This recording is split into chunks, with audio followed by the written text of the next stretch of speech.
Hey everyone, and welcome back to a new episode of Micadelic. Hi, I'm your host, Mike Brancatelli. How you doing? How you guys doing out there? Everybody okay? All right, good. Well, we got a great episode for you today. I'm really thrilled. Um, I wish every time I talk to someone that's interesting, it's like I wish I had more time to chat. And one of the things I want to do with this podcast is so today's guest is Adrienne Airhart. She's a comedian and a cannabis pro, and we had a great conversation. She's awesome, and yeah, it's like I do these podcasts over Skype, but it would just be so much better if I was able to travel around and meet with people and just like set up shop in whatever town I'm in, just kind of hang there. Airbnb a place and just kind of chill, get to know some people, get to meet people in the local community, whatever, set up a little podcast meetup, or maybe do like a comedy show podcast thing, live podcast recording or Q&A session. I don't know, I'm brainstorming right now, but something like that I really want to do, because I want to get face to face with people, and I want to sit down with them, and I want to do podcasts that are like 2 to 3 hours long. One of the people that inspired me to start podcasting was definitely Joe Rogan. And I think one of the appeals of his podcast is that, well, one, that it's the guests come in person and they get to sit down and chat with each other.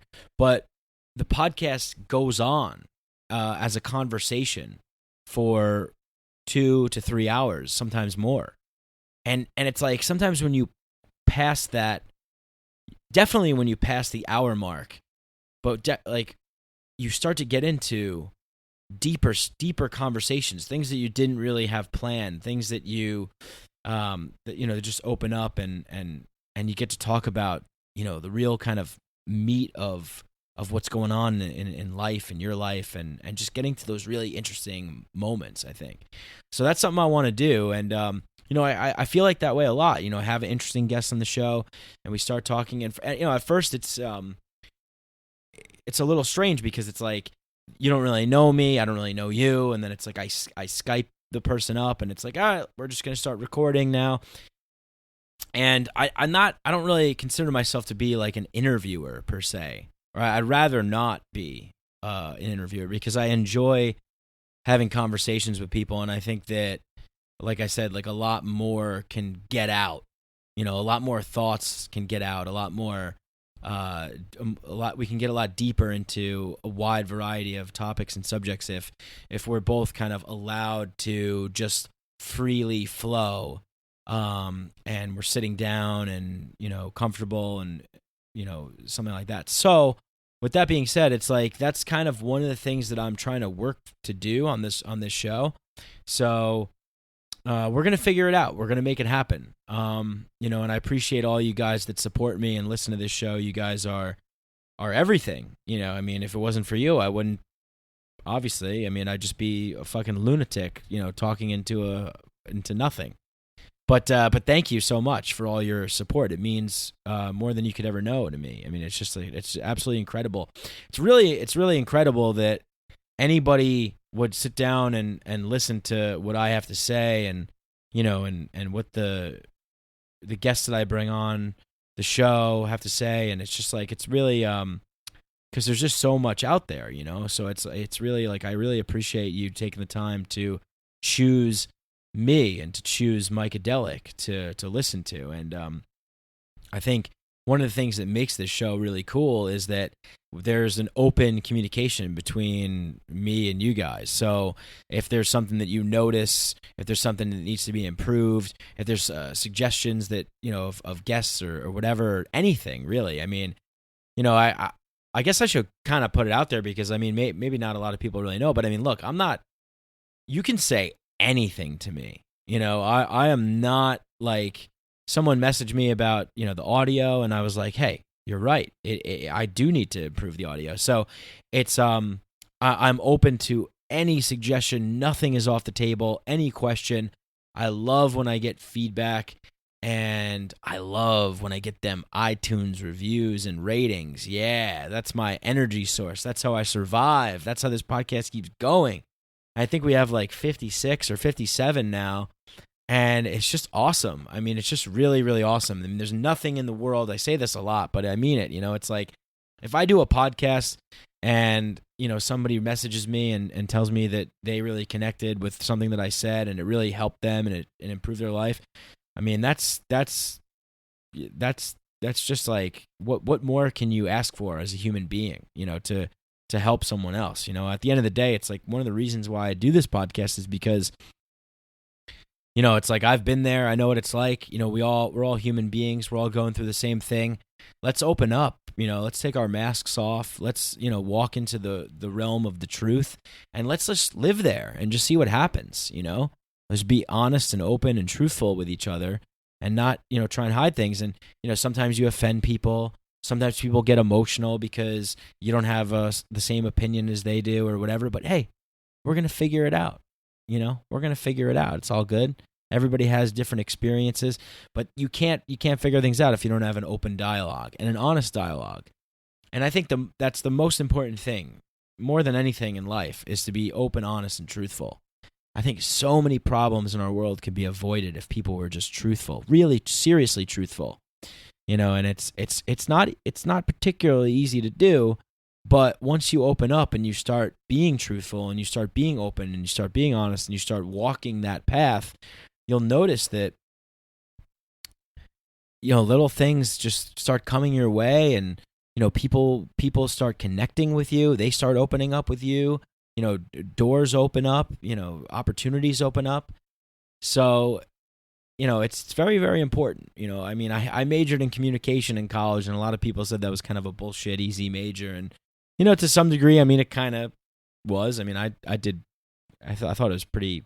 It wasn't particularly like overwhelming or ridiculously challenging, but definitely intellectually stimulating. But a lot of people will just kind of shrug that off and be like, communications major, whatever. It's not that big a deal. But really, I mean, that's one of the things that we're lacking so much of in our world is communication and understanding each other. And so, that's really what I want to do. And I want to understand people. I want to invite people on this show to talk with them and have an open, honest conversation to try and understand where they're coming from, what they're doing, what they're all about, how they're changing the world and their world in a little way, which I think, this guest is definitely doing on today's show. And, really every guest that I have on this show. I mean, if you're on this show, you're on here for reasons, because I want to talk to you. I really want to know what you're about, what makes you tick, and what you're excited and enthusiastic to do, and how you're doing it. And I think that if more people, took that approach, that we would really see less suffering and less problems. And that's really that's all that you can really strive for. We're never going to live in a perfect utopia of people riding naked on unicorns. I mean, you can have that from time to time, but there's always going to be difficulties, and it's as long as we admit that there's going to be difficulties and we're honest with ourselves and each other, that we can meet halfway and we can have a dialogue and we can understand things a little bit better. And so I think there's something happening. There's something brewing. Definitely in California and Colorado and Washington and in places where cannabis is legalized. I mean, we're kind of seeing a transformation happen and take place, and it's really exciting to see unfold, because really the possibilities are endless.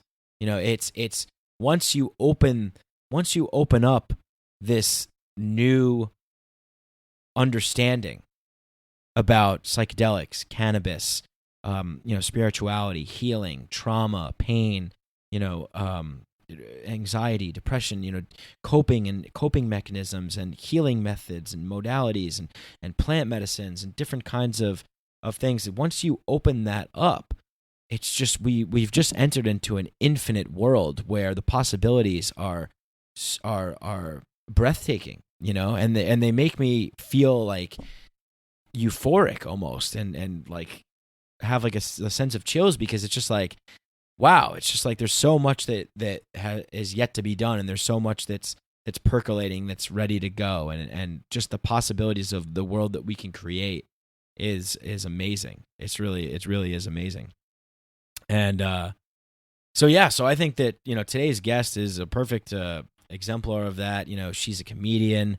She's funny as hell. She writes a blog, and she is a cannabis pro, and she's a psychonaut, and she performs at psychedelic festivals and at music festivals, and she's really we just finished recording, and I just got the impression of her being someone that's really living in her authentic being, and by doing that, inspiring others to do that as well, and doing it all facets that you can, by doing it through comedy, doing it through level of understanding, through talk, through use of psychedelics and cannabis. So it's really amazing to see. I mean, it's just amazing to see people out there that are doing things like that, and that are inspiring others, and that are creating joy in other people's lives. That know the struggle that goes on within them, and then work to balance it out, and work to harness it and channel it into productive and constructive, creative activities that bring joy to other people and help other people. And as Ram Dass says, it's like, where you're all just walking each other home. And it's like, if you've learned something, if you know something, if you've been through something, if you can help someone, there's no better feeling than that. And that's really all I have to say for the intro. I mean, this was a great conversation. Like I said, I wish it could have gone longer. I definitely got a little interviewee at times, but that's only because of the time constraints. Otherwise, I definitely would be a little bit more laid back and more conversational. And hopefully, if I travel out to LA, maybe I'll get to sit down with Adrienne again, and we can do this again. And that is really what I'd like to do. So just getting back to that, I mean, it's like, the vision for the podcast is really, I really want to expand this thing and get it out there to as many people as I can. But I really want to get out there, and I want to meet people, and I want to sit face to face with people, and I want to have these conversations. I want to have really meaningful, deep conversations, not just informative conversations where we're, learning about things, but conversations about where we don't know what's going to happen, where it's just kind of a free form, free flow dialogue, and we don't know where it's going to go. We can go in any which way. And I think those are some of my favorite conversations to have. And I just want to meet people that are in this community, that are in this tribe.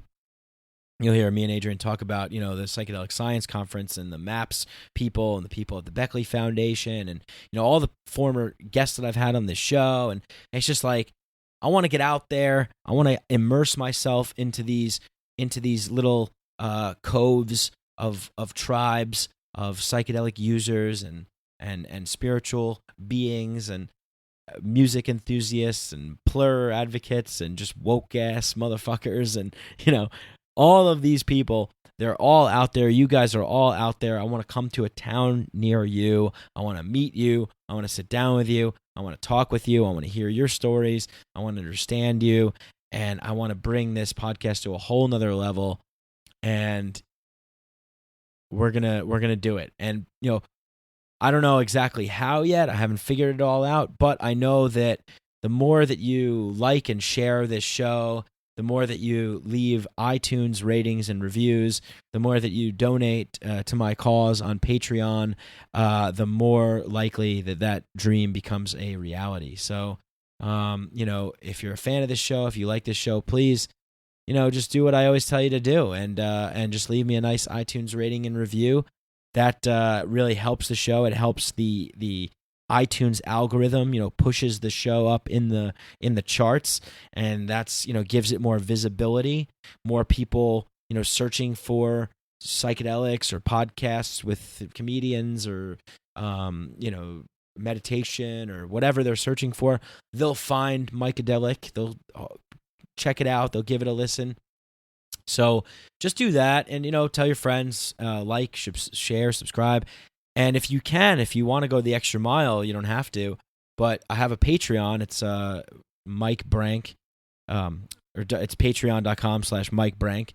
And you can go there and you can donate as little as $1. If everybody that listened to this podcast donated $1 a month, which is like 3 cents a day and like $12 a year, and of course you can donate more, but if it was just $1, if everyone just donated $1 a month or $2 a month, I mean that would be, that'd be pretty good. We'd be pretty damn solid. Now, obviously, not everyone's going to do it, but you do what you can. You do what you can. I never want to have advertisers on this show unless they're someone that I really truly believe in. I just want this show to be everything that I want it to be and everything that you guys want it to be, and what you guys aren't expecting it to be, and then just blow your mind, because those are the podcasts that I always like, is when I discover something that I didn't necessarily know about, and it just blew my mind, and I'm like, all right, cool, I can't wait to get my mind blown repeatedly on a weekly basis. So without further ado, I'm going to introduce this guest. You guys are going to love her. She is comedian, writer, cannabis pro, Adrienne Airhart. I hope you guys enjoy. Peace. Psychedelics are illegal not because a loving government is concerned that you may jump out of a third-story window.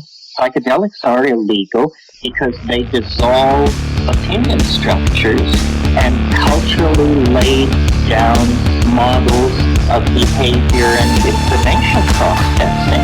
They open to us the possibility that everything we know is wrong. We don't need new laws that control our consciousness and rigidly place it in a prison. Cognitive liberty. The fact that as adults, if we're not hurting anybody else, we should have the right to explore the contours of our own consciousness without any mediation or legislation on the part of somebody else. Reject authority. Authority is a lie. Or is it perception? Information is power, but we have to seize the opportunity.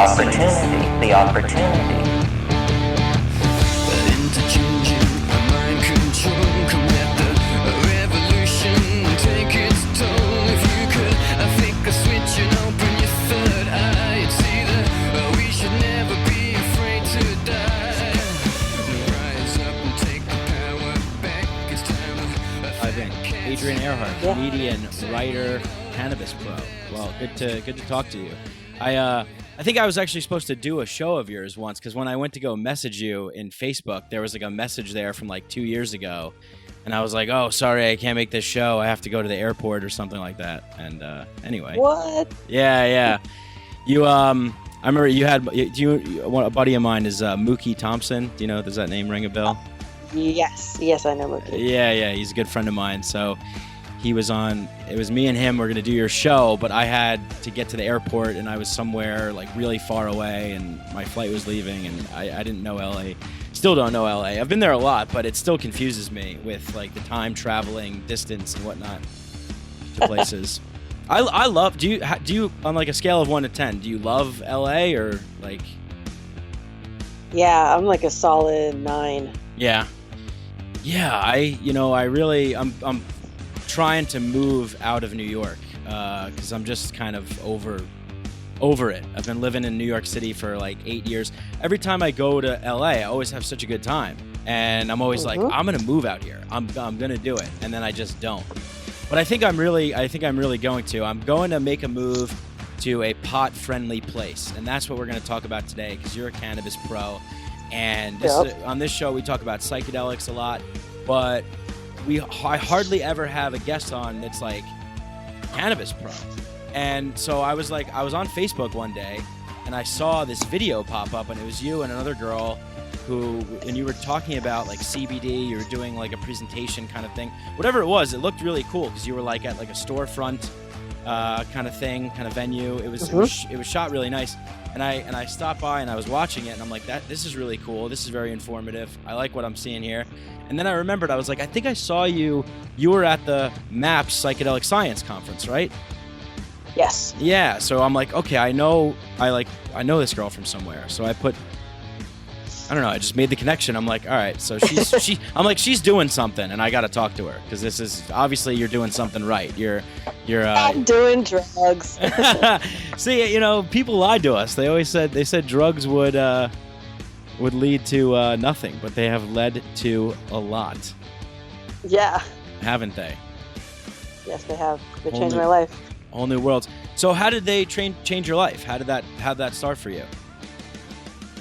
I mean, I guess you would start with Cannabis is the one, and it just gave me that sense of solidarity that I did not feel with other human beings, and made me like, not that I'm a cool person, but made me a much cooler person than I was. I was pretty high strung. Mm-hmm. And I think it's responsible for me having any friends at all, and keeping friends and keeping my relationship. That's what I attribute it to. The other drugs, they came and they helped me do like, the deeper stuff, the deeper psychological issues for which I did not want to take pharmaceuticals anymore.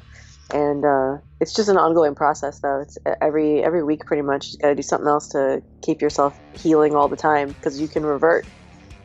Oh yeah, I know. My middle name is Revert, so. Oh yeah.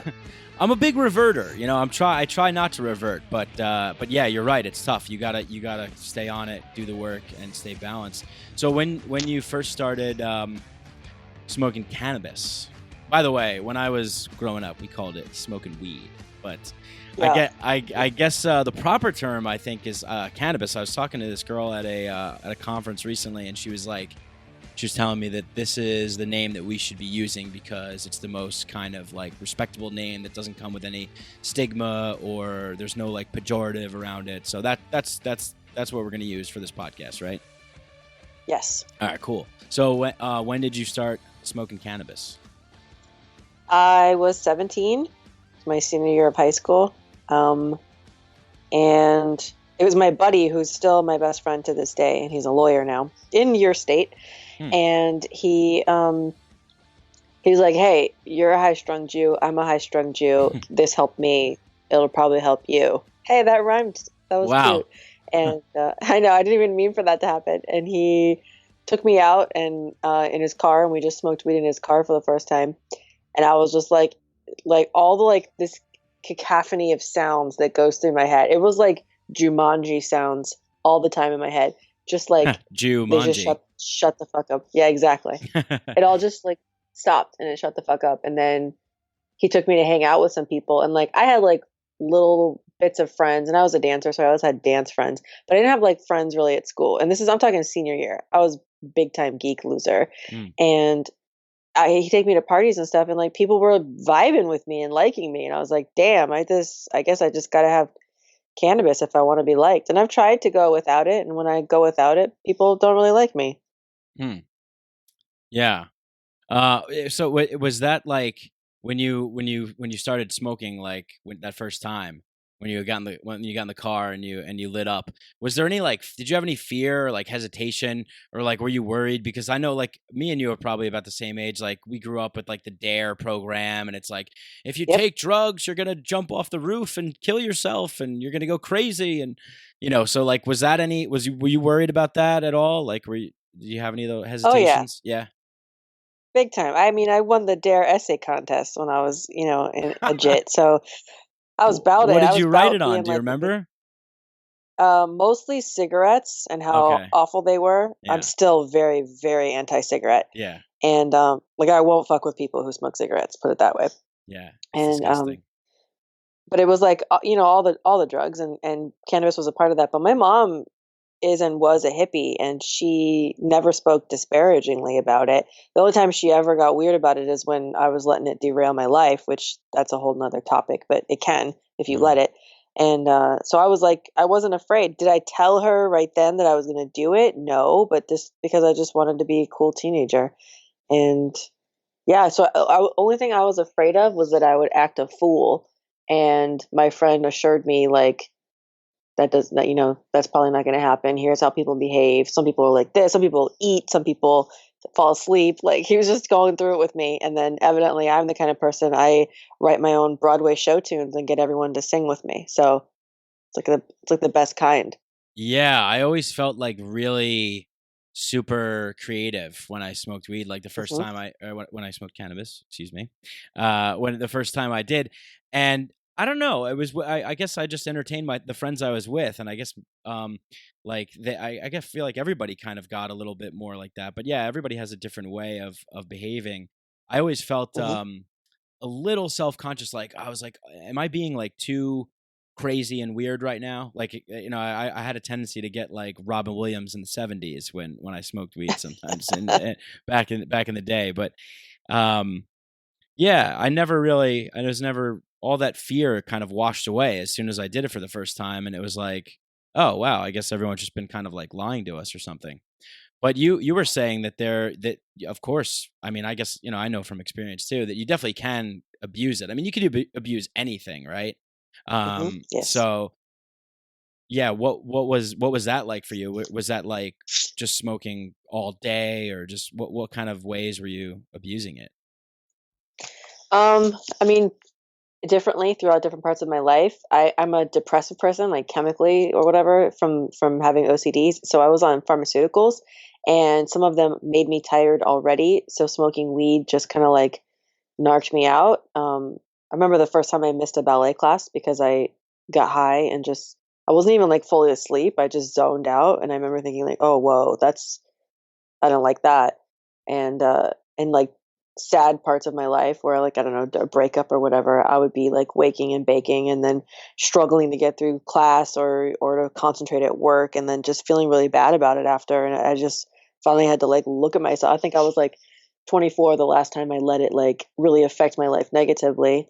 And then I was dating somebody who didn't allow me to smoke cannabis for a long time, so I didn't Oh, even know who I was as a cannabis user. And then once I picked it back up again, I was cautious, and I was like, let me not let this, derail me. If I have to do math or something, I can't smoke weed. Some people can. A lot of people can. I can't. I can't do math. Can I speak languages on weed? Yeah, especially because it lowers your inhibitions. So I don't know. Everyone's different in that regard, but it doesn't derail me anymore. But it definitely made me say no to things and miss things and like cancel plans at the last minute because of how I currently felt, and that's unacceptable. yeah, kind of using it as a crutch. Yeah. Yeah, I mean, first of all, I can't do math sober, so forget about it. I mean, it's the worst. Um Yeah, there was always this kind of like, I think, I don't know what it was. I guess when I started smoking cannabis with my friends, like we definitely did like, we kind of cut out of school. There was a kind of like, yeah, we're like being badass right now because it's illegal and because people are telling us not to do it. I kind of wonder how it is now with the mainstream, because I don't know. I mean, do you talk to many high schoolers? I mean, I don't, so I don't really know how it is, but I would assume that it'd be a little bit better, maybe, that people would be educated, and things that you're doing are definitely helping to do that. So, that video that you made where you were talking about the different varieties and CBDs. So how often do you do things like that, where you're kind of explaining the breaking down like what this whole thing is all about, what this wonderful Um, plant is all about? Pretty frequently. I mean, I'm hired as a freelance writer frequently, which is I don't really like to do that. I don't like to write about cannabis just because it's an ever-changing market, and it's harder to talk about it in text. I like to talk about it out loud. So the videos, I do those videos probably like every 2 weeks or so.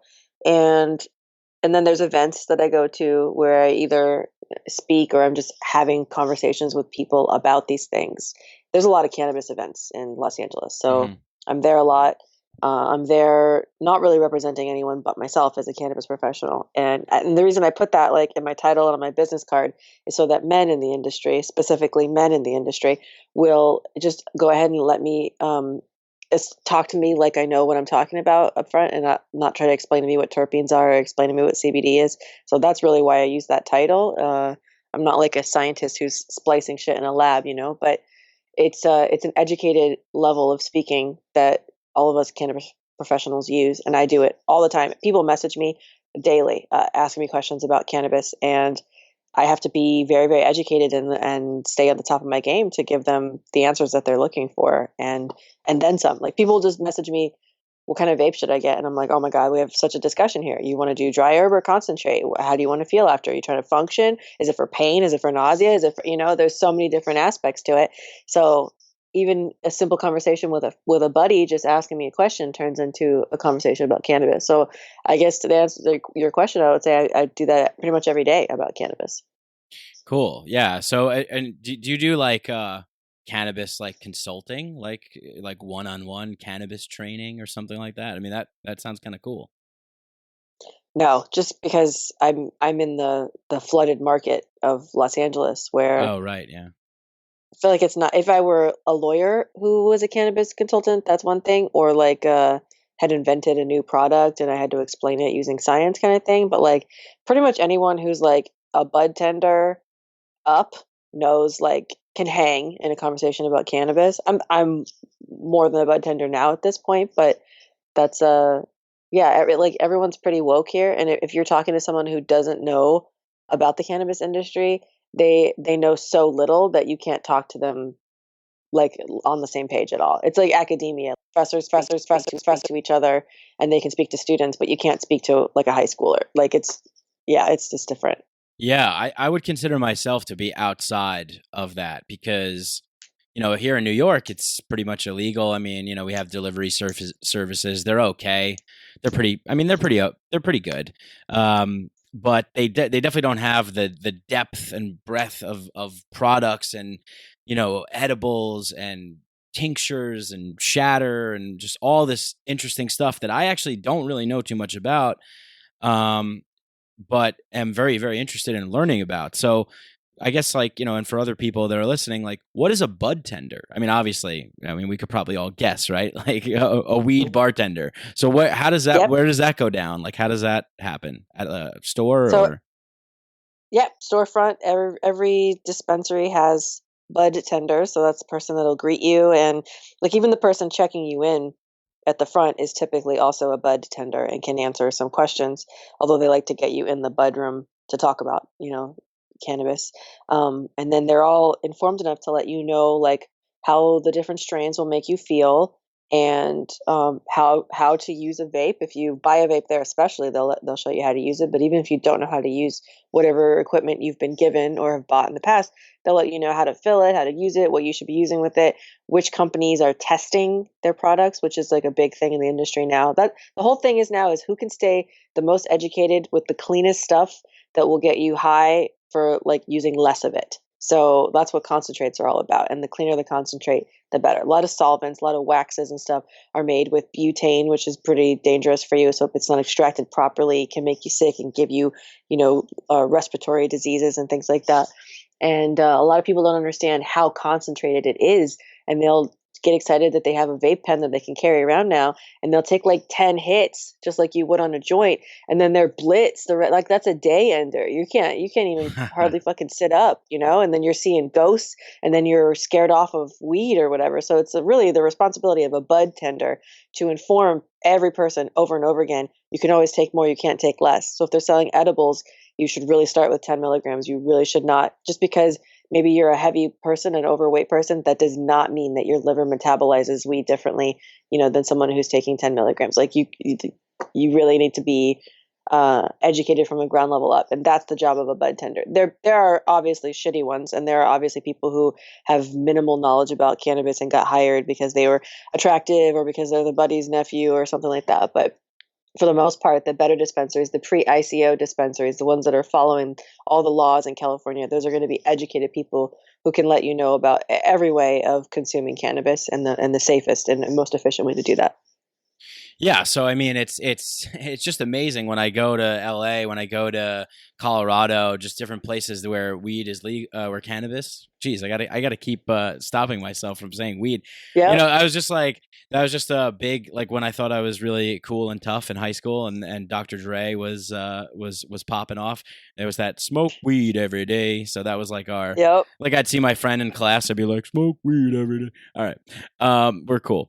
But but yeah, it's just like, it's amazing. It's like, wow, we could just walk into a store like a bunch of human beings and talk to a bunch of people like professionals.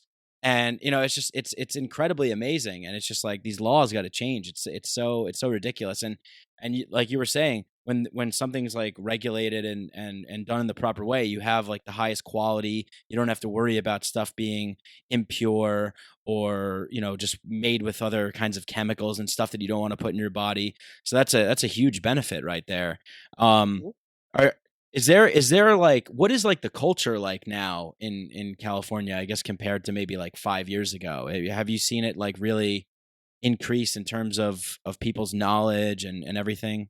Yes. Oh Yeah. yeah, drastically. Like the people that are smoking weed, you can't identify on the street anymore. Like, it's everybody. It's old people, it's yoga chicks, it's moms, it's teachers, it's kids with dreads still, it's hippies, it's vegans, it's like tons of comedians, obviously. It's everybody, and it's infiltrating every part of their life. People are having cannabis infused meals, they're having dinner parties, they're having it either hosted by a chef who cooks it for you, or they're making their own fucking butter and infusing their own stuff. There's Thanksgiving, people are making Thanksgiving foods with it, which it makes me nervous because it's so very easy to overdose people, and then you have just sleepy ass motherfuckers who are seeing ghosts all over your house. So Yeah. I'm really not like into that. But like you'll go to like a party at someone's house, and they've got cool music playing, and they've got wine, and then they've got little Kiva blueberry bites, which are 5 milligram, tiny amounts of cannabis infused little chocolate bites.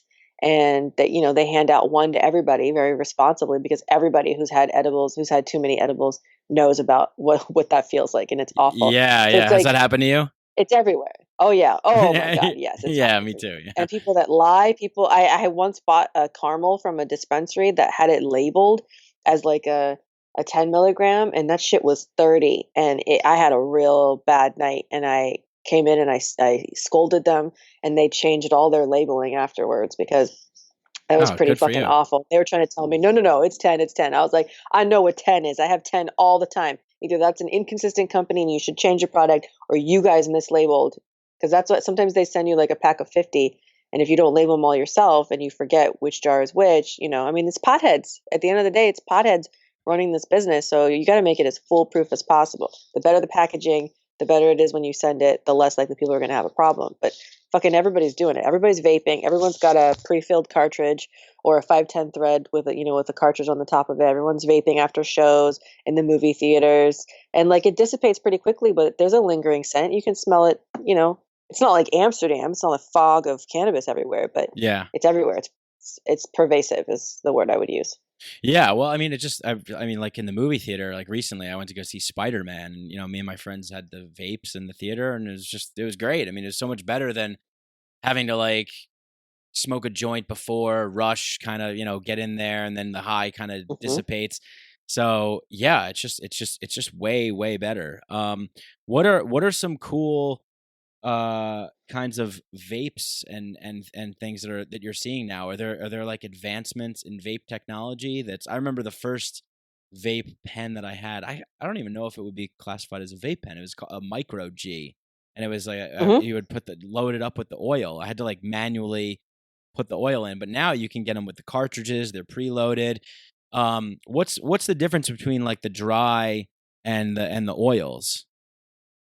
So a dryer vape is going to have a little convection oven, usually stainless steel, and that just means that the heating element doesn't touch the product directly. So like you put the concentrates you put directly on the coil and melt it.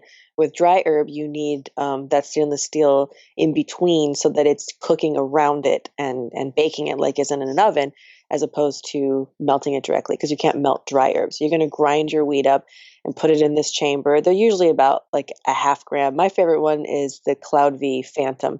That's one of the best dry herb vaporizers on the market. And they have 3 different temperature settings. So like the lower temperature setting is going to give you the most flavor, the most terpene flavor. If you don't know terpenes, we can talk about that in a bit. So it's going to give you the most flavor from the marijuana, but less of a big cloud. And then in the middle is Goldilocks, where I like to hang out. And then the hottest temperature it's like, I think in the 470s Fahrenheit, and it's going to give you a big old cloud.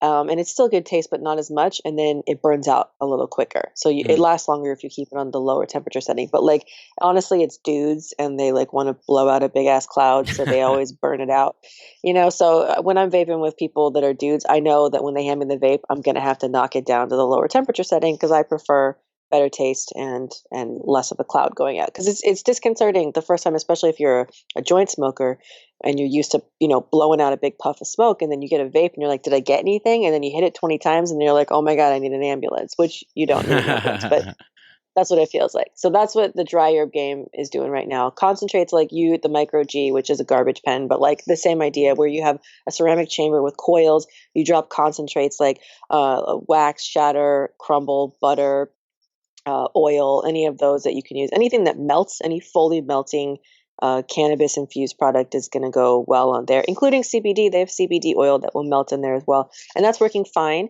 The thing is, people who don't dab on a regular basis don't like the mess that it involves. Yeah. It's quite messy, Yeah. and dosing themselves is annoying. And then you have a chamber, ceramic, it burns off almost completely, but you do have a residue of whatever was in there last. So you can't really change it out.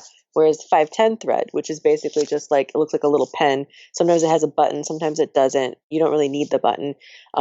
You just screw on those pre-filled cartridges. The thing with the cartridges, though, is you got to watch what company you're getting it from. Because if you're going through these often, you want the lowest price possible. But if you get the lower price ones, those ones are like, those are the ones that are cut with butane, and they got like mite shit in them and stuff. When they're tested in a lab, it's no good. And they're telling you these high percentages, but what they mean is, they say, oh, this cartridge is 70%. What they mean is the concentrate was 70%, and then they diluted it with coconut oil or vegetable glycerin or something to spread it out and make it more viscous so it'll melt in these chambers. And then you lose weight. You're down in the 40, 50s now with potency. But then these other companies like Soul Selects is a good one. They're making their shit so clean, and they're re-adding terpenes back in at the end of it, that you really are getting 70 to 90% potency. And then you've bought this expensive cartridge, whereas you used to spending like 25 to 45. Now you're spending 65. And it takes 2 hits and you're fucking faded. So it's just, you got to just stay educated with these companies and their testing policies. And there's only a couple of companies who are testing marijuana, but you definitely want to go on those websites, like SC Labs is the big one, and look at who they're actually saying, like, okay, yeah, these people test their shit. It's clean, it's potent, it's the strain that they say, because just because it says Granddaddy Purple doesn't mean it's a true indica that's going to give you that body relaxation. Yeah, So yeah, it's so important to have that. I mean, because we definitely don't have that here. It's hard to really tell, what yeah. we're getting. I mean, I get from a pretty good service, but still, it's not. I really don't know. I got some Ghost OG in my pocket. Oh, that's actually funny, because you were saying you were seeing ghosts or something. You mentioned ghosts a couple times. So wait, did you eat too much edibles once and see ghosts or something? What's with the ghost references? More than once, yeah, way more than once, and it's ghosts, yeah, for sure. And like a really heavy dab will make me see, or just feel like that feeling of like a light flicker or like a headlight passing. You think it's someone trying to kill you. I think of that as ghosts too. Just stuff like stalking you. The paranoia is just so intense. Yeah, definitely. The paranoia ratchets up a lot. Yeah, I feel whenever I eat too many edibles, I definitely feel like someone's coming to murder me for some reason. Like, oh yeah. What is your favorite thing to do when you smoke? Clean. No, really? Yeah, I have a problem. So you smoke a nice sativa and clean the house? Clean and organized. Yeah, I like to, I like clear surfaces. I'm a minimalist, and I'm married to a not minimalist. So I'm constantly, putting things away and cleaning and stuff. I also like to obviously write jokes and run bits on people. That's our favorite thing to do. We're a household of creatives. Nice. And sometimes dance. It depends on, I use cannabis frequently as a way to come down. Like if I'm geeking at a rave on Molly or acid or, even mushrooms, I use like a strong indica to help me kind of mellow out. A lot of people use ketamine as a drug to mellow out, and I don't snort things up my nose. It was a very expensive nose, so I don't do that. So I just use heavy indica to come down. I've been using these pre-filled. Oh, that's the vape I forgot about. Pre-filled, not just cartridges you screw on a 510 thread, but it's actually a pen that is in and of itself disposable and filled with pre-filled solution in there. Dom pen is the one, DOM, DOM. They're fucking killing it right now. Humboldt, it's this little white pen that's pre-filled. You take a 6-second hit, it vibrates to let you know that like you're done, your hit is done. You've taken like 2.25 milligrams of cannabis, which you should take only 2 hits of that. So those are like the hottest vapes right now, are the Wow. ones that are already have medicine in them. They're a little more pricey, but they last for like a minimum of 100 hits. They look like the original e-cigs, those little skinny ones that are like a little shorter than a pen, but as skinny. Mm-hmm. And they're fucking dope. I'm always happy when I have one of those in my pocket. And then it's easy to wipe the tip if you're sharing it, which you should at a rave. You know, what kind of asshole doesn't share their cannabis pen? And Yeah, especially at a rave. Yeah, it's like, no, not sharing. What have you been to any raves recently? My most recent rave would probably be I do comedy shows with raves. There's a lot of that going on in LA. Really? And I guess that was my last one. A Big Fire Festival, yeah. Oh, cool. What so they have like music performers and stuff, and then they have like a little comedy section? Yep. Yes, they do. And That sometimes is it's awesome. awesome and sometimes it's not. Sometimes it's you're just like, oh God, these people are geeking too hard. But then a lot of the times they're like there for it, Because like that's the best thing about psychedelics. You're not drunk. There's hardly ever any alcohol at these events. Mm-hmm. You're not drunk, so you're not like, struggling to pay attention or whatever. You're enthralled and you're engaged and words have meaning. Unless, sometimes if I take too much acid, I can't speak English for a while. But typically your audience is like enchanted by, the performance and super into it. And a lot of times the comedy comes before you take the drugs. But then sometimes it doesn't. It's always fun. It's always a good time. And I hope that there are more and more and more like that because it is so amazing. Yeah, that sounds really cool. I feel like almost strange, like doing comedy in New York, and I actually have stopped. I haven't been on stage in a while. I don't do stand up anymore, but I became kind of just really fascinated with this whole world of psychedelics and podcasting and just doing this. So I'm just like, this sounds like it's more interesting. I don't know, but with comedy, you're right. It's like it's tricky when you set it up in these certain kinds of situations where there's raving going on, there's people partying, there's people on psychedelics. So it's really like you have to kind of get it right. I don't know. I guess the vibe in California is definitely different. In New York, it's all a bunch of like cynical, grumpy comedians that are just like going from like Brooklyn bar shows to like clubs in the city, and then just kind of like whatever. I mean, there's a good hang scene, but it's mostly just like alcohol, people drinking and stuff. There's not much of there's not like a big kind of like psychedelic enthusiast kind of rave community. Yet, yeah, I know. I'm hoping that it comes soon. As soon as they stop throwing people in jail in New York for fucking marijuana, then the psychedelics will come and people will be more open about it. But people, you never know who's a narc. And there's like, I feel like I lived in New York for a while when I was a dancer. I feel like there's this aura of suspicion that surrounds the city because, and before 9/11 even too. Yeah. Because it's just, you just never know who could be, trying to fuck you out of something or spying on you or whatever. And like, I get it. And it's undercover cops everywhere. Legit, the city is infiltrated with them and it sucks. And Jeff Sessions is not going to be the thing to take us into the future. So I feel for you guys on the East Coast. I really do. He's definitely a thing that we need to get rid of and throw him in a garbage and dump him somewhere. 100%. There's he's like progress. He might as well just be thinking the earth is flat, the way that he thinks about things. It's like so regressive and backwards. It's like it's insane.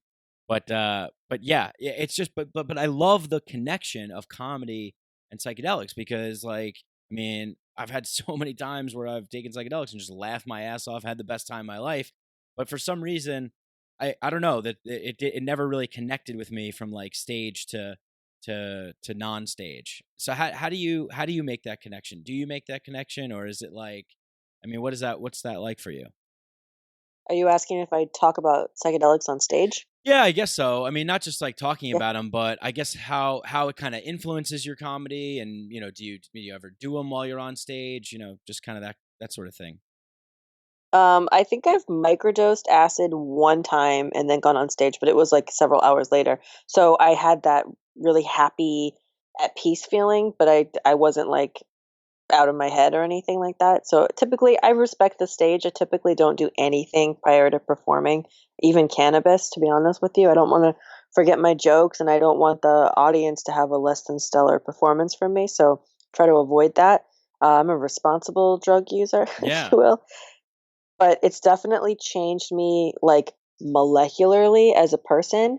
And that, it's a seamless transition for me from life to stage. I'm the same person. I don't do like a voice or a character or like a persona, if you will. Not that that's a negative thing, but like a lot of people do that. A lot of people, to combat their stage fright, they'll hide behind this stage character person. That's not what I do. I am me all the time, 24/7.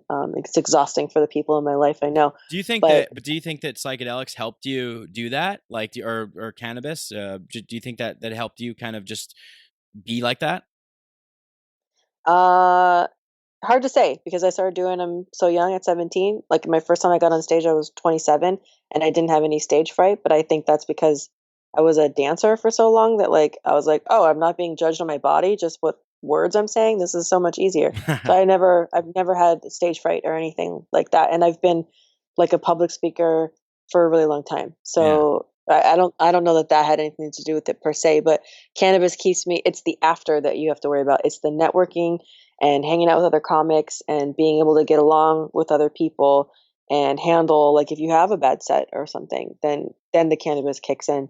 But I don't think it like made me who I am necessarily on stage. But the psychedelics are definitely changing me right now. Like in the last 2 years, my act has changed dramatically as I increased the use of psychedelics. I'm like happier and more at peace, and nobody like hugs me after shows anymore because I'm not as dark as I used to be. So it's like I can't wait to see what I'm like in another year. Wow, It's been a really, really happy experience. Yeah. that's awesome. Yeah, that's really exciting. That sounds like you're onto something. Yeah, I mean, Yes. so what was it like being at the psychedelic science conference? Because that was like, I think, one of the largest psychedelic conferences ever. Yes. Yeah. So and you performed there? Yes, I did. Excellent. Excellent. Um, it That was was intense. There was a lot of like, do you know the smell of sandalwood? maybe. Like, if you've ever been in like if you live in New York, if you go to the West Village and you're like in those little tarot shops, those little hippie shops, they all have like that same kind of smell. Mhm. That's like what a lot of people who do psychedelics smell like. So there was a lot of that happening, and there's a lot of hippies. There's a lot of people with I dreadlocks. thought that was There's a lot of patchouli. people. Isn't that like patchouli or something? But Julia is one of them. Yeah, Yeah. Yeah. Okay, you yeah. know So what I'm talking I know exactly what you're talking about. Yeah, you're like, someone. The chances of me scoring LSD just increased.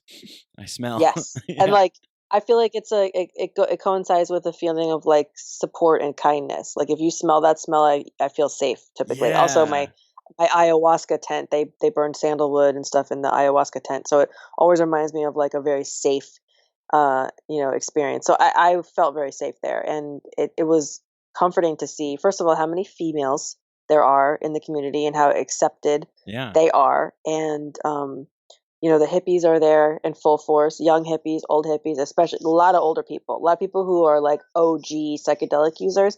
And they like look, first of all, they look like 10 to 15 years younger than they and are so sharp and erudite and eloquent. And you're just like, wow, this is what not alcohol will do to you. If you're yeah, like an acid user, a mushroom user, these are people who are humbled, who have like faced themselves and gone to hell and back again, and are like so accepting of other people and so open-minded. And it is such a wonderful community of people. It makes me think like, yes, these are my people. Like these are the people I'm supposed to be with, forever. And like me, even 5 years ago, I might have like made fun of them and been like, wow, look at the dreadlocks on that guy, or is she really wearing all that linen? But like, it's just, they're just awesome. And then you have the suits. There's like hella dudes in like business suits who are making products to go along with the drug industry, and are like the leaders in trying to get it descheduled and actually marketing MDMA as a prescription drug in the future. And there's psychiatrists who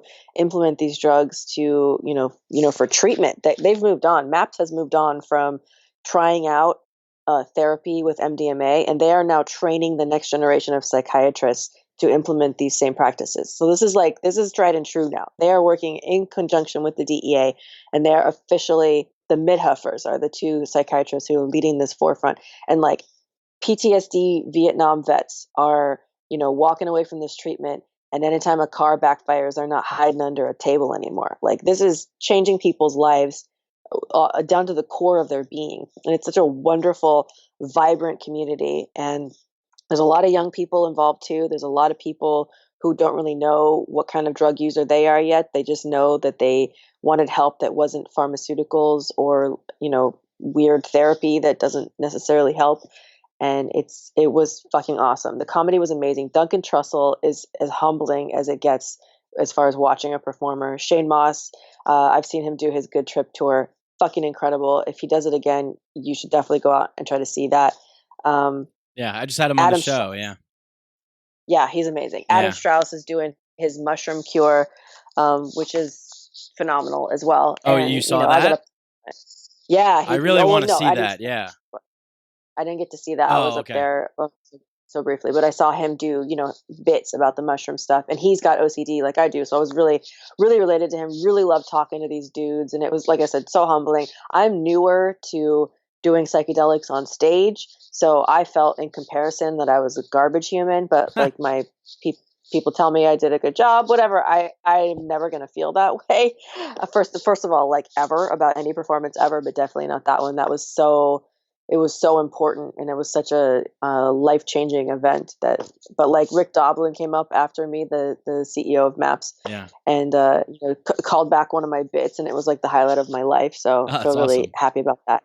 And like more sure than ever that this is the path that I must take, regardless of how many corporate gigs I'll miss out on, because I'm publicly a psychedelic user. It's so worth it, because these are my fucking crew for life, and you probably feel that way too if you came to that event. Yeah, it's like your tribe. It's like discovering your tribe of people, your community, your homies, the people that you want. That everybody gets you, and everyone's pretty much supportive. And like you said, you were saying something I thought was interesting. You're like, 5 years ago I probably would have made fun of those people, and it's like, yeah, totally, because it's that comedian mind of just kind of like, well, what is that guy wearing Birkenstocks and those dreads, like, get out of here with linen. Like, what are you wearing, a bed sheet, but yeah, it's like once you kind of open up and maybe you have these experiences and you meet these people and you find out what's going on, it's like there's a whole new world out there. I mean, it's really, I think what we're seeing right now is like what's happening is there's secretly like a new world being built, and it's slowly kind of like ratcheting up. Like every year, it just keeps like intensifying. Like more people are starting podcasts, like more people are writing things. Like it seems like almost every day I see new articles about like, it's always funny when I see these articles too. It's like LSD can help with depression. It's like, yeah, no shit. Like anybody that's taken it, like, could tell you that like firsthand. But now it's like, of course we have to validate it with like science and reason for all the, normies out there that don't understand anything and are afraid of everything and want to lock people up for making choices with their own body, so it's like, finally I think this thing is going to catch on. I think it's almost unstoppable. I think the cat's out of the bag, and it's kind of just like, this is it. Like, this is kind of the future.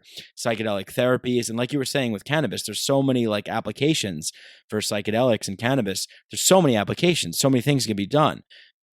So, it's just like, I'm really actually super excited about what's to come.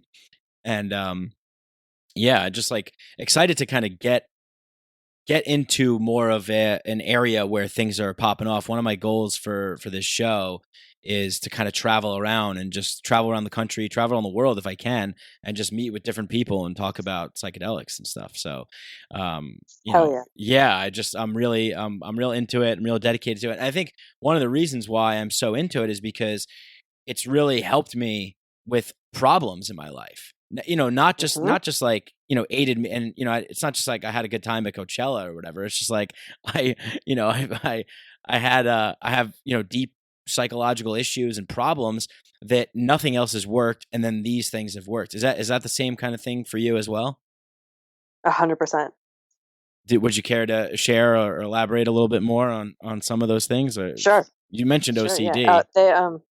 Yeah, I have OCD. It's not I wouldn't call it crippling anymore. It's been declassified as manageable, and didn't used to be. It used to be really hard to function and think clearly and get things done in a timely manner. And I was diagnosed at 8, and I had I can be real with you. We're comics and stuff.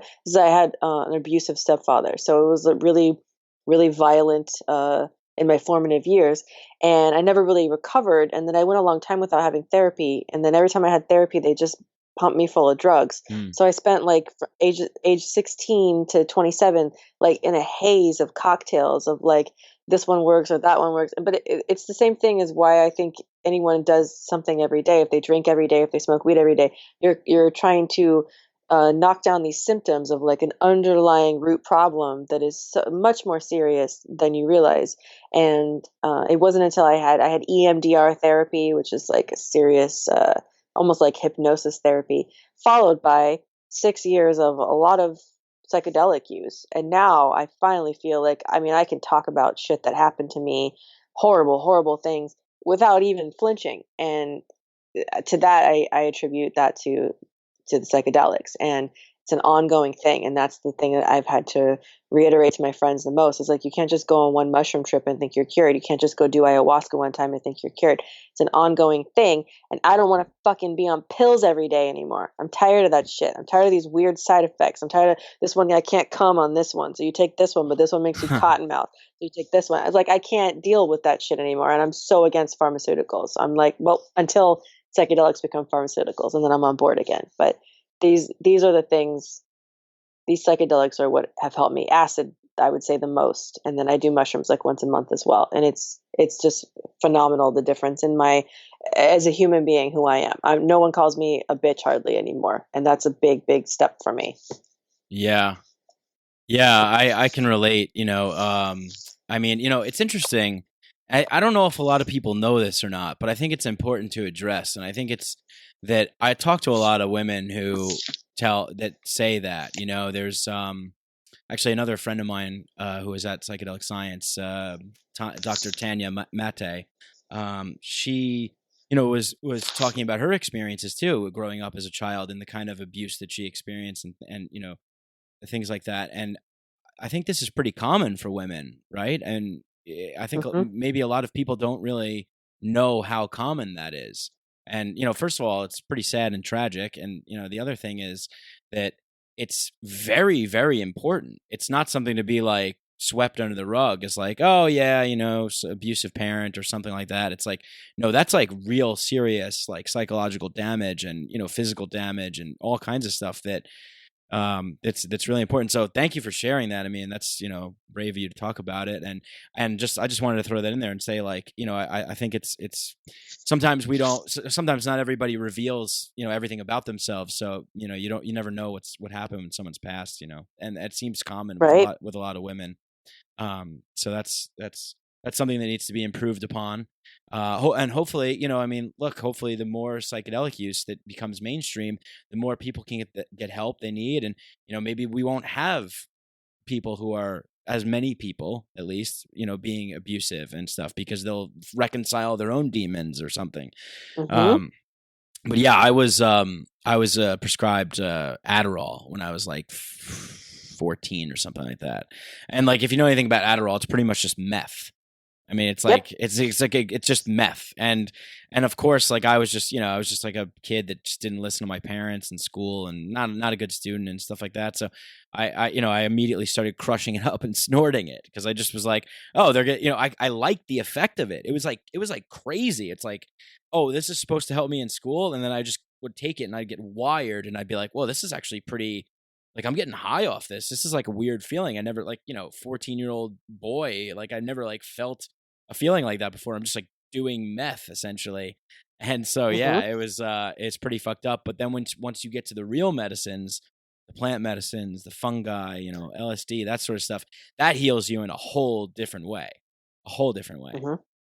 What, but it's humbling. You have to be prepared to see the worst of yourself, and a lot of people aren't ready for that. Yeah, I was just about to ask you. So right, you're right. It's pretty you have to recognize that you need to seek help in some sort of way that maybe might not be the orthodox way or something. Go outside and seek whatever and then just confront your demons, face them, face the problem. I mean, because that's essentially what it is, right? I mean, like when you're taking psychedelics in terms of healing and stuff, it's like, let's get to the core root of the problem. Let's show you what that shit is, and let's show you how to like negotiate with that and deal with it. That's essentially what it is. So yeah, you're right. So what, I mean, if you're willing to share, is there any thing that sticks out in your mind as being like a transformative experience to you? Yeah, I would say ayahuasca was definitely transformative. That's ayahuasca, for the listeners who don't know, it's got DMT in it, which is the molecule that's released when you're born and when you die. And you can take DMT in its purest form, which is a very intense experience, and I don't recommend that for first time drug people. But ayahuasca is like a lesser version of that, and it's very ceremonial. I'm definitely like, I like to recycle and I love the earth and stuff, but I'm not like a hippy dippy. And it's the ceremonies out here in LA and surrounding area are very hippy dippy. So, but like putting that aside and just accepting that, I think people are going to heart hug you, like they hug you with the left side of their body, not the right, because your hearts touch or something. I don't know. It's like hippie ass shit. I got that. And like I said, the sandalwood smell in the air and stuff like that. But it was going under and seeing like my grandmother was my guide, and they call it the grandmother drug. But not everyone sees their grandmother, but I happened to, but because I needed to. Like, she died when I was 12, so I didn't really get to know her as an adult. And she showed me all the horrible shit I had done, and it was awful. And you're purging during this time. You're crying, you're puking, you're snotting. People don't usually shit their pants, but I've heard of it happening occasionally. And you're puking every time you saw something bad that you had done or that you'd been through. You puke, and then you get all these amazing visuals. And I got to see like my mother and my grandmother. My mom's still alive, but I got to see them make up and be happy with each other and with me in my own head. And that was like fucking awesome. I came out of that, like, I started a web series. I hit comedy like a lot harder, and I went and got a different job that paid better. And it was just like this feeling of, a lot of the people that were abused have this feeling of they have no self-worth. They feel worthless, and they feel like nobody wanted them, and they're not worth anything. And I didn't realize that was sitting on me so hard. And it took my dead grandmother coming to me in a vision to show me that I was worth fighting for and that I should fight. And that was really, really, really transformative for me. I came out of that. My husband too came out of his session. We did it together on opposite sides of the tent. He came out of that, and he started his internet celebrity character out of that, because he like forgave himself for all his failures and misgivings, and came out of it even stronger. And he's got ADD, like I'm sure you do, horrible, and they tried to put him on pills when he was younger and stuff. And he's beating himself up about how he forgets things and he gets distracted and stuff. And it really let him take ownership of that and ask for help from me. I have OCD; it's the opposite problem, so I help him like make lists and things like that. It brought us closer together as a couple. After our second ayahuasca session, we both came out of it and decided we were going to get married. That was a couple years ago. So it definitely changed us, how we see ourselves, how we see our place in the world, and how we saw how we fit into each other's lives. So it was only positive. But I get to relive some of that sometimes, the horrible shit that I've done and said, and really just not spin it. You can't spin that shit in your head when you're on drugs. You're just like, oh yeah, no, I did that. I said that. And I don't know. It's made me say sorry faster in my normal life, if that makes sense. Not like just for bumping into someone, but like, I made you feel bad. I'm really sorry about that. I'm taking responsibility for that. And I feel like that's a common thread that a lot of people that take ayahuasca say. It makes you just face yourself and face the shame that you live with. Yeah, it's awesome. Yeah, definitely. And you can't run or hide from anything, because it's just, you're going to have a real nightmare of a time if you do. And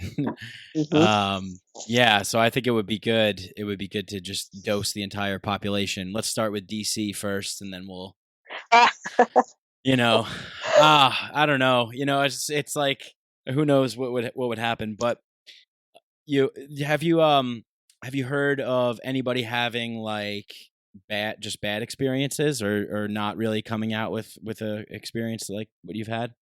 Because I've only heard good things, to be honest. I mean, and I've had a great experiences myself, but it's very rare that I hear anybody talk. But are there any kind of like things maybe people should know, and if they're attending a ceremony or something, or whatever? Um, well, if you're attending a ceremony, typically there are guidelines that are sent to you via email these days, and you should follow them. Like, Yeah. personally, following the diet that they prescribe prior will help you throw up less and, in general, feel better. As with anything, a plant-based diet is always suggested, and this eating as healthy as possible. So the first time we didn't really follow it, and I threw up a whole bunch. And the second time, I barely threw up at all, and I'm pretty sure my husband didn't throw up even one time. So, Did you guys go but you to purged In-N-Out it. before? No, we don't eat meat. Oh, okay, good. Well, I know In-N-Out's the big every time I go to California, it's always like we got to go to Oh, you're In-N-Out. making a local reference. I gotcha. Yeah. Understood. Yeah. No, we don't eat that stuff. We have just recently gone pretty much full vegetarian. So, we were pretty healthy anyway. We didn't eat meat, but like salt and sugar and things like that we had been eating. Yeah. And we're eating before the first time, and it was just a whole lot of puking. But a lot of people say that intensifies the effect, makes you purge harder, makes you see more visuals. So like it could be a good thing. Like, who knows? The second time I did it, this Russian chick was crying so much in the tent that I had to like go outside and finish my journey like outside under the stars, which was not a bad thing at all, especially the weather was great. But like it just can throw you off if you're trying to be in this womb of like everybody sharing their energy with each other, and some bitch is crying like crazy. You're just like, oh my God, I can't even fucking handle this. So Yeah. obviously she was going through it. Everybody goes through it to some extent, but like I took a buddy with me who went back for seconds on the ayahuasca because he felt like he maybe hadn't had enough and he wasn't feeling as much.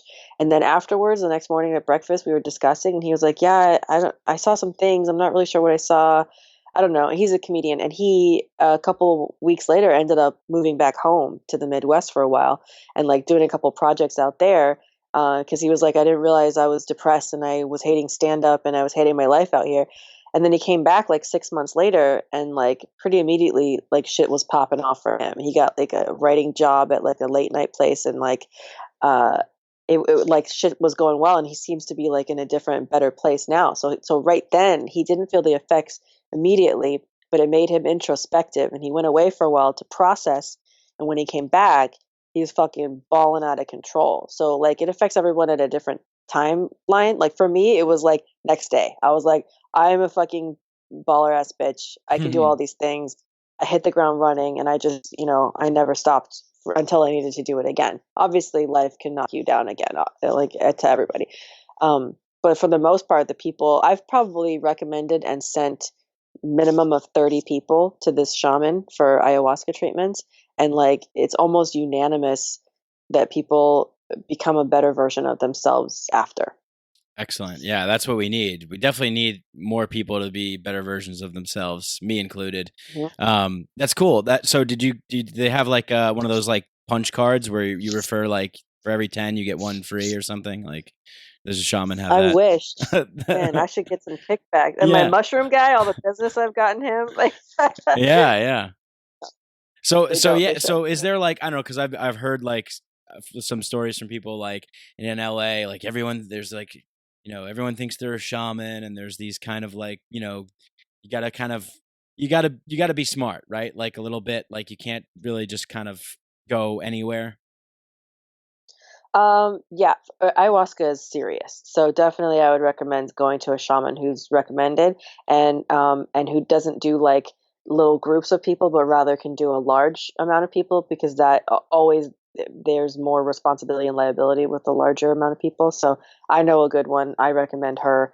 I think she's awesome, but there are several others who are like that. But taking the other drugs, mushroom, acid, that kind of thing, that's like I will take people with me on a trip, like a hiking trip or whatever, so I can guide them and watch them and be with them. But I do not claim to be a shaman. I would not feel comfortable dispensing like a large amount or offering therapeutical services or anything like that. I always make sure that like I know where the nearest hospital is and that we have water and we don't, venture too far into the forest, and that I don't take, a dose where I'm not comfortable guiding other people. But that's Yeah. one of the benefits of OCD, the very few benefits, is that I'm always in control. Even if I'm tripping out, I always know what's going on. I always know who's missing in the group and stuff. So in that regard, a lot of people refer to me as a shaman, but I don't take that title. I'm not a shaman. Don't call me that. If you want to do like the easier stuff with me, I'll do that. But if you want ayahuasca or DMT, even, I'll recommend Shane Moss or someone to that extent to go do the DMT experience. Like, I will always pass it along, and I just hope that more people do that, because that's a big responsibility, and it can really fuck you up if you have a bad experience. Yeah. Yeah, definitely, for sure. I mean, that's just so awesome to hear, because I think there's so many misconceptions with people of our ilk, like it's like, you're just a bunch of stupid hippies that just want to get blasted out of your gourd. It's like, well, yeah, partially true, but we're also responsible people who are educated and trying to mean well, do good for the earth, do good for other people. It's pretty awesome. I think, like, to hear that, because it's like, it just gives like a level of professionalism, Cannabis Pro. So there you go. Yep. And that was a rhyme too. There you go. So yeah, let's jump back into to cannabis. Let's talk a little bit about some quick hitter cannabis topics. I'll just ask a few questions and then you can kind of answer them, and then we'll wrap this puppy up.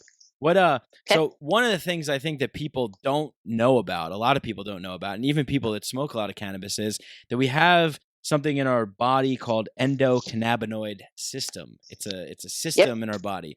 So what is that? And yeah, kind of explain that. The endocannabinoid system, it's like any other system in your body. It's a way for your body to process cannabinoids as they enter your system. And we have receptors, CB1 receptors, CB2 receptors. Some bond better with THC, some with CBD. THC is the part of the plant that is not is psychoactive, and CBD is the part that is non-psychoactive. So they play well with each other.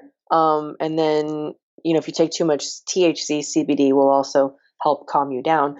But we absorb cannabis in different ways. There's the circulatory system, so that's smoking, and that'll go into your bloodstream pretty quickly. And then there's topically and orally, and you could also do non-orally too, and that goes in directly into your bloodstream, and it is processed by your liver. In the endocrine system in general absorbs differently depending on how you take in the cannabis. So I feel like I'm not making sense. No, I'm following along. I mean, it's like I've done a little bit of reading on this, but it seems like that we've kind of evolved to be smoking cannabis because we have these receptors in our body, and they're there for a reason and a purpose. And it seems like we've kind of like co-evolved to have this sort of interaction in our body. So it's like it's there, it's waiting for us, it has benefits, and we're now accessing them more. Yes, and we're supposed to be doing it. Like, everyone's body is wired differently, obviously. So that's what where it coincides with how many edibles you can stand and how much smoke you can actually do. Like, my husband is a 2-hit queer, or what do we call it? 2-beer queer, 2-hit queer.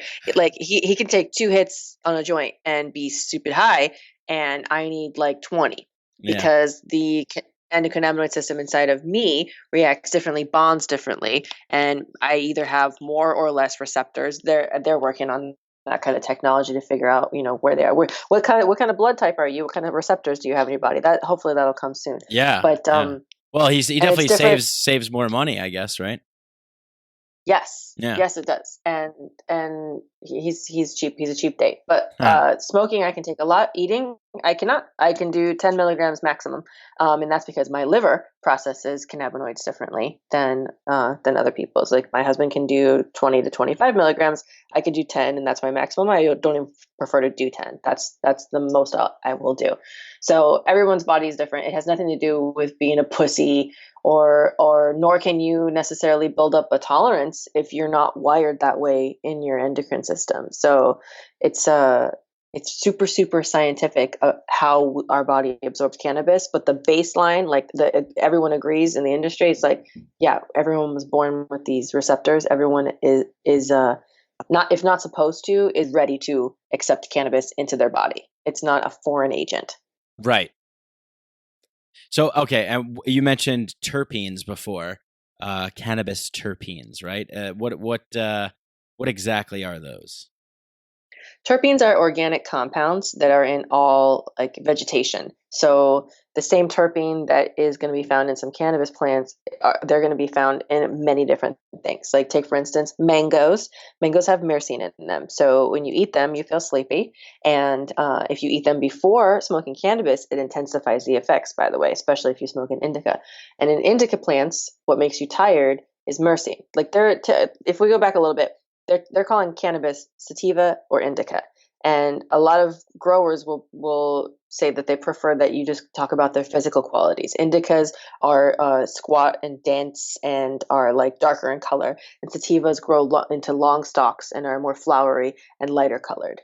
And they're saying that if a cannabis plant has 50% myrcene or more, that's considered an indica. And if it has 50% limonene or more, that's considered a sativa. But that's a really broad thing because there's a whole mess of terpenes in every cannabis plant.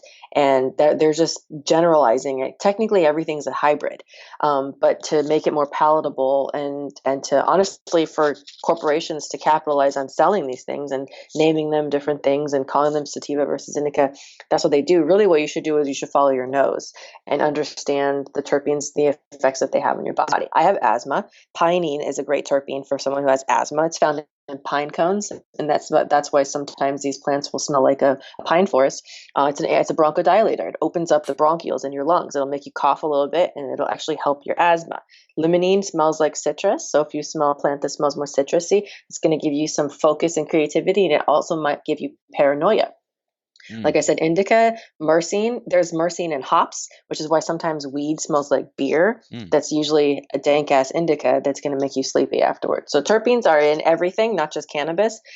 And that is where the future of cannabis classification is moving towards, is they're going to start classifying these plants by their terpene profiles as opposed to indica versus sativa versus hybrid. So that's pretty exciting. Yeah, that's really cool because like you were saying, there's different uses, like if you have asthma or stuff like that. So that's like, you're going to know exactly what you need. There's not going to be any like guessing anymore, really, right? Yep. That's pretty awesome. Yeah, I'm sitting here with my New York bottle of Ghost OG. Let's see what it says here. It says hybrid 50-50 sativa dominant uses: joint muscle pain, stress, anxiety, PTSD, depression, glaucoma. THC 25.5%. CBD 0.25, triangle kush, phenomene, and then let's see what else it says here. It says one of the purest kush strains. All right, I'm not going to read this whole thing, but you get the point. But it makes it more fun too. I mean, it's just like to know about all this stuff. I mean, when I was a kid, it was like buying a gram and like it was just weed. It was just like, can I get a gram of weed? And it makes me feel a little bit better about life. Like, but now it's like we're actually drilling into it, and it's just like opening up a whole new thing. So that's where you think the future is. That's where you think it's going. It's going to be labeled according to the terpenes. Terpene profile. Yeah, the terpene profile. And that's not just me. That's a pretty much industry wide belief that that's happening. They're just working out how exactly to do that, because testing weed it can be very difficult, especially pre-extraction, after extraction. What did you add to it? A lot of people argue that extracting whole plant is the best way to go. And a lot of people say, oh, we want to strip it and take what we don't want out and add what we do want in. And so many people are against that. And it's a weird line to tread either way. You never know necessarily what you're putting in your body, because until the FDA gets involved and we have these like big time regulations, they could tell you it's White Widow or it's Girl Scout cookies, and you just got to believe it. Unless you got a microscope and can test it yourself, you really just don't know what's going on in your body, and it's kind of scary. Yeah, it's my body, my choice. Okay, so we gotta lobby these feds and get them on our side. All right. Well, Okay. Adrienne, this has been an awesome conversation. We're about to go. I have just a couple more things. One of the things I want to know is what's like the coolest cannabis related thing that you've seen recently, or psychedelic related thing, either or. Thing like product or event? I don't know, or... just something that kind of like blew your mind or whatever. I mean, this is, I'm not necessarily grilling you with any hard questions here, but just, I don't know, something cool to share and something that you were like, whoa, that's awesome. If you can remember. My mind's blown pretty regularly by everything out here, but I would say probably the there's this device called the Levo. It's an oil maker. You can make your own extraction for cooking at home, and it's like super high quality. It uses no solvents or anything, so it's like the cleanest way to extract. So you literally take your plants, put them in there, make your own extraction, cook with it, and I mean, you can cook with it or you can vape it or do whatever you want with it, and then you have like complete control over how it goes into your body and how it was extracted, which is a pretty big deal, I think. The Luvo. Levo, Levo. Oh, Levo. Okay, cool. Awesome. Well, yeah, thanks so much for being on the show. And you guys tell people where they can go and find you and any events that you have upcoming. They can find me on Twitter as Cradrienne. It's CRAYDRIENNE. I try to tweet a couple times a week. It's pretty disappointing Twitter happenings right now, just because the world, just fucking sucks. Yeah. I don't know when this is going to air, but I'll usually post my shows on there. If you're local to Los Angeles and you want to see me perform comedy, that's what I'm doing, and I'll post about them. Awesome. Well, Adrienne Airhart, thank you so much for being on the show. Comedian, writer, cannabis pro, all around awesome chick, psychedelic enthusiast, psychonaut. You are the future of the community of drugs in America, and together we're going to make it all happen. So thank you very much for being on. Oh yeah, buddy. Thank you. Thanks. You know what to do if you love this show. Share it, like it, spread it with your friends. Tell a friend, tell a family member, tell a neighbor, tell a coworker. And if you want to support the show, you can go to patreon.com/MikeBrank. You can donate as little as $1 a month. Or you could go on iTunes and leave me a nice 5-star rating and review. Whatever you do, thank you for listening. Much love to you all. Peace.